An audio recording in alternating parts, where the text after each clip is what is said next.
I'm headed south to the island of Phuket. Once overrun by tens of thousands of stray dogs, it's now home to the Soi Dog Foundation. It was an organisation initially formed to care for those strays, but they've since become a dog refuge, a vet hospital, and a halfway house for thousands and thousands of dogs.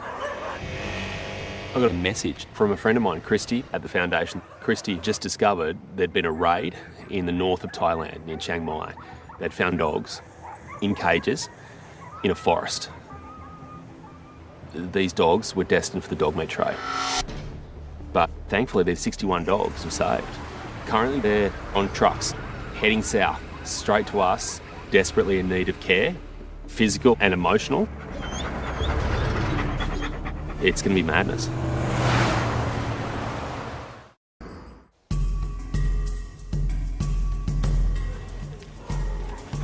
Hey Christy, how you going? Hi Chris. How are you? Good to see you. How are you? All right, so on its way? Yes, they're on their way. They're nearly here. We're going to be exhausted. They are, definitely. Today we have 61 dogs arriving, rescued from the dog meat trade. So here they come now. And considering everything these dogs have been through, the trauma, the stress, limited food, a lot of them are very scared. It can be quite difficult. Here we go. How long have these guys been travelling for now? 22 hours. Wow. Okay. Stop. There's a real urgency. Are they full of diseases? Do they need vaccination? Do they need worming? That's why we have to really get moving here. Okay. So yeah, we'll just start taking them off and carrying them in. Okay. We have 61 dogs arriving on 2 trucks, and having all the volunteers here, the people here that come from all over the world, is amazing. The more people we have helping, the quicker the process is and the quicker we can help more dogs. That way Sure. there. But we've only got one vet that's basically looking after all these dogs. So having Chris here, especially with his expertise, doing health checks, doing blood work, giving vaccinations, it's a huge help. Vaccine? He's very suspicious. Come on, little one. Okay, all three. Come on. Come on, little one. It's all a bit of a shock, isn't it? It's okay. This is where the last 22 hours kind of catches up with them, doesn't it? Yeah, they are traumatized. After all these dogs have been through, for them, that little box has become their world over the last 22 hours. And a lot of them don't want to leave it. That's safe. He's literally shaking, huh? I know. Yeah. Come on. There we go. Come on. Come on, little one. Here we go. Okay, sure. Come on, we're nearly done. Feel that? Okay. It's all yours. Yeah? You sure? You're in charge now. Off you go.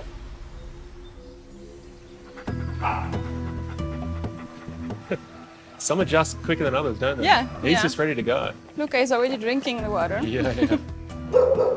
Right now the nose is busy, isn't it? It's just trying to sniff out who's in Yes. charge here. And Yeah, so now the old dogs are just sitting there. But some just don't muck around over there, trying to make some friends.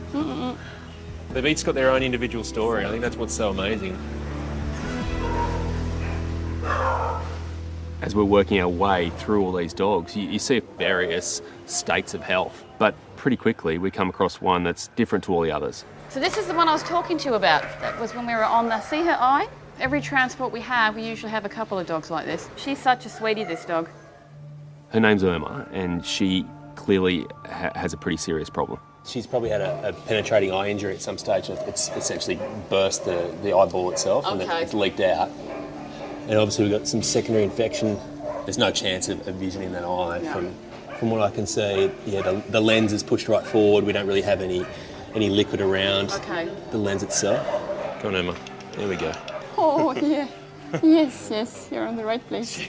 Yes, you are. She's a special kind of character, isn't she? Look at her. I mean, she's seemingly got no reason to trust people, but you look at her and all she wants are pats. Yeah, right. I'm gonna fix You're enjoying you. that, aren't you? We can't do this all day. No? Before we can even hope to plan out any sort of action to help out Erma's eye, we have to give her a blood test. We have a special look at you. Erma, you're very special. That's why you're getting the special treatment. There's no doubt Erma's eye, it's been damaged beyond repair, but for me the biggest concern now is the infection. It's already taken hold And unless I do something about it, it's got the potential to take a life. So, obviously if we're going to do something to that eye, we need to make sure she's actually going to be able to handle the anaesthetic. I think we need to take some bloods. Yeah. Yep. Borrow some blood of yours. Emma, thank you. Okay, let's run those tests. Yeah. Let's see the blood results. Study cup. Hello. Are you ready for her? Yeah. Okay. She's promised to be a brave girl. Erma's results aren't perfect, but they were never going to be. She was positive for a disease called Ehrlichia canis. This is a blood-borne parasite. In simple terms, it'll just influence how quickly her blood clots during the operation. All right, I'm going to leave you guys to it. I'll get all scrubbed up and ready for the surgery. Okay, thank you. Even though Erma has this blood parasite, which will decrease her ability to clot her blood, we've got no choice. The eye has to come out. We have to remove the source of that infection if we're going to save a life.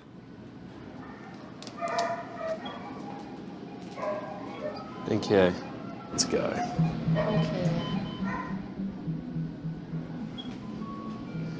So I've made a cut right around her eyelids there.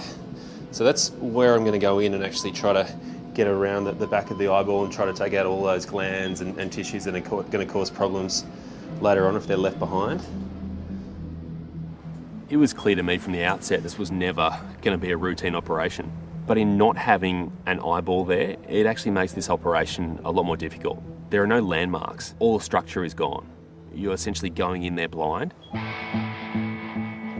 It's just really, really hard just to work out where you are Because the normal anatomy just isn't there.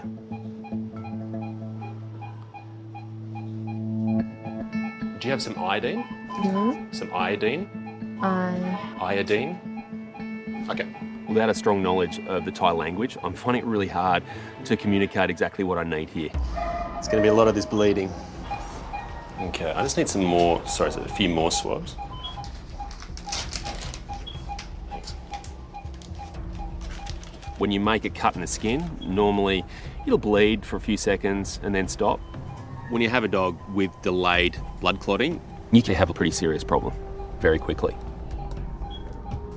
Every single move you make is met by blood. At the moment, it's all a bit of a mess. Come on, help my brother out. Given how much blood she's losing right now, it's starting to worry me. She just is losing more blood than she should.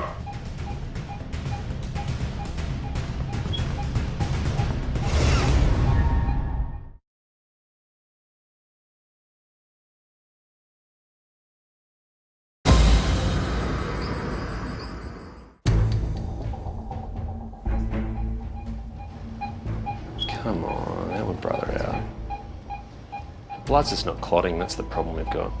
My training is all about keeping calm under pressure. And when you have a patient with bleeding like this, you have to slow everything down and just go back to basics. What we're trying to do is stop the bleeding. How do we do that? In the same way you do basic first aid on a person, the key here is just pressure on that bleeding blood vessel. Seems strange after everything that's just gone on, but now we just sit here and wait.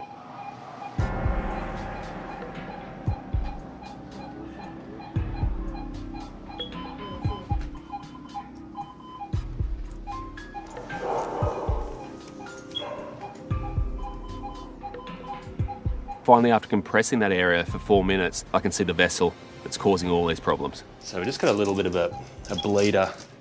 It's just been sitting inside the scar tissue, so a little blood vessel. So I'm just gonna clamp it. Okay.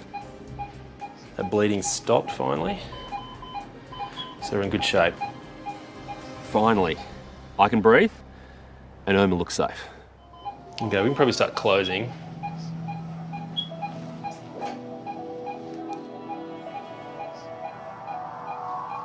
Okay, I think we're good. So after all the challenges we've been through, Erma has come through the operation brilliantly. She's only going to start to look better as time goes on and as she gets through this whole healing process. But importantly, the rest of her life is now within reach. So what's the story with these dogs? So these dogs here have all been rescued from the dog meat trade. Yeah. They're all leaving tomorrow. They've been adopted by a rescue in San Diego. the barking lot, and they're going to rehome them once they receive them. That's amazing. I think last month we sent 38 dogs rescued from the dog meat trade to be rehomed, generally in Canada and the northern states of the USA. The tail suggests that this one knows exactly how lucky he is. This is really the end of the process. Yeah, it is. And I mean, these guys have come a long way. It's a beautiful moment. For me to come in here and relieve the pain and discomfort that Erma's been feeling is great, but things have turned around remarkably for so many dogs in the Soi Dog Foundation. It's a good girl, Cher. Every dog you see behind that sign could have been eaten.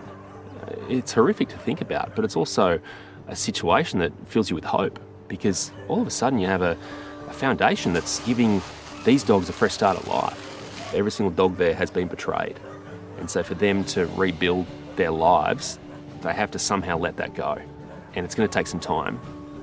But everyone here is working so hard to give dogs like Erma a reason to love again.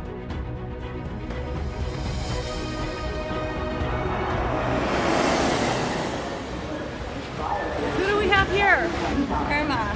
There's Erma. Welcome to the USA, Erma. From Thailand to the States. Hi, Erma. Good girl, Erma. Excited to be in California. Yes, yes, she's so little. Aww. This is Erma, and this is her new family. That's a good girl. Congratulations. Thank you. Congratulations, Erma. Bye, baby. No.